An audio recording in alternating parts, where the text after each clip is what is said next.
(8월 29일) 화요일 생명의 말씀입니다. 오늘 본문은 사도행전 4장 23절에서 37절까지의 말씀입니다. 사도들이 노임에 그 동료에게 가서 제사장들과 장로들의 말을 다 알리니 그들이 듣고 한 마음으로 하나님께 소리를 높여 이르되 대주제여, 천지와 바다와 그 가운데 만물을 지은 이시여, 또 주의 종 우리 조상 다윗의 입을 통하여 성령으로 말씀하시기를 어찌하여 열방이 분노하며 족속들이 허사를 경영하였는고, 세상의 군왕들이 나서며 관리들이 함께 모여 주와 그의 그리스도를 대적하도다 하신 이로소이다. 과연 헤롯과 본디오 빌라도는 이방인과 이스라엘 백성과 합세하여 하나님께서 기름 부으신 거룩한 종 예수를 거슬러 하나님의 권능과 뜻대로 이루려고 예정하신 그것을 행하려고 이 성에 모였나이다.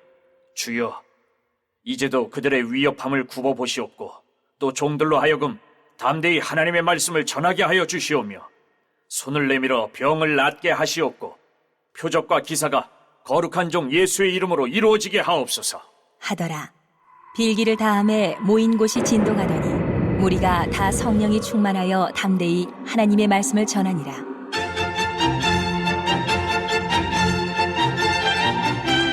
믿는 무리가 한 마음과 한 뜻이 되어 모든 물건을 서로 통용하고 자기 재물을 조금이라도 자기 것이라 하는 이가 하나도 없더라. 사도들이 큰 권능으로 주 예수의 부활을 증언하니 무리가 큰 은혜를 받아 그 중에 가난한 사람이 없으니 이는 밭과 집 있는 자는 팔아 그 판 것의 값을 가져다가 사도들의 발 앞에 두매 그들이 각 사람의 필요를 따라 나누어 줌이라. 구브로에서 난 레위족 사람이 있으니 이름은 요셉이라. 사도들이 일컬어 바나바라, 번역하면 위로의 아들이라 하니 그가 밭이 있음에 팔아 그 값을 가지고 사도들의 발 앞에 두니라. 누가는 예루살렘 교회가 함께 기도한 내용을 통해 성전 미문에서의 표적으로 인해 촉발된 사건 이야기를 정리하고 있습니다. 예루살렘 교회의 기도는 과거 유다왕 히스기야가 아수르의 유업에 대항해 성전에서 기도했던 것을 연상시킵니다. 대제사장들과 장로들의 말은 교회에게 선전포고와도 같은 위협이었습니다. 이때 교회는 히스기야가 그랬듯이 하나님께 소리를 높여 기도하며 하나님이 대주제이시며 창조주이심을 고백합니다.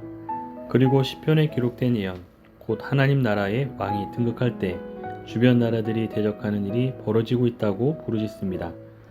예루살렘 교회가 처한 현실에서는 유대인의 왕 헤롯과 로마 총독 빌라도, 거기에 예루살렘의 대제사장들까지 합세해 예수님의 왕권에 도전하고 예수님을 따르는 자들을 공격하는 상황이 벌어지고 있는 것입니다. 그렇기에 이들은 히스기야가 구원을 간구하며 부르짖었던 것처럼 자신들을 대적의 위협에서 지켜주시고 담대히 하나님 말씀을 전하게 하시고 또한 주님의 이름으로 권능이 나타나게 해달라고 기도하고 있습니다.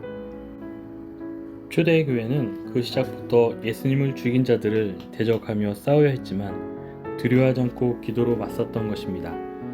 이에 하나님이 그들의 기도에 응답하셔서 그 모인 곳이 진동하고 그들이 성령으로 충만해지는 역사가 일어납니다.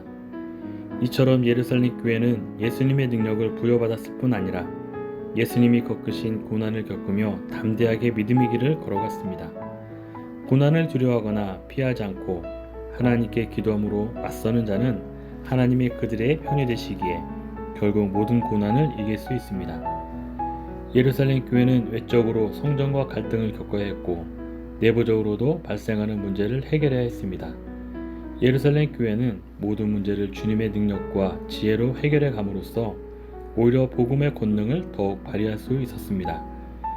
예루살렘 교회 성도들은 자기 재물까지도 서로 통용할 정도로 긴밀한 공동체가 되었습니다. 제도나 강압에 의한 것이 아니라 사도들이 큰 권능으로 예수님의 부활을 증언했고 그로 인해 받은 은혜 때문에 이루어진 일이었습니다.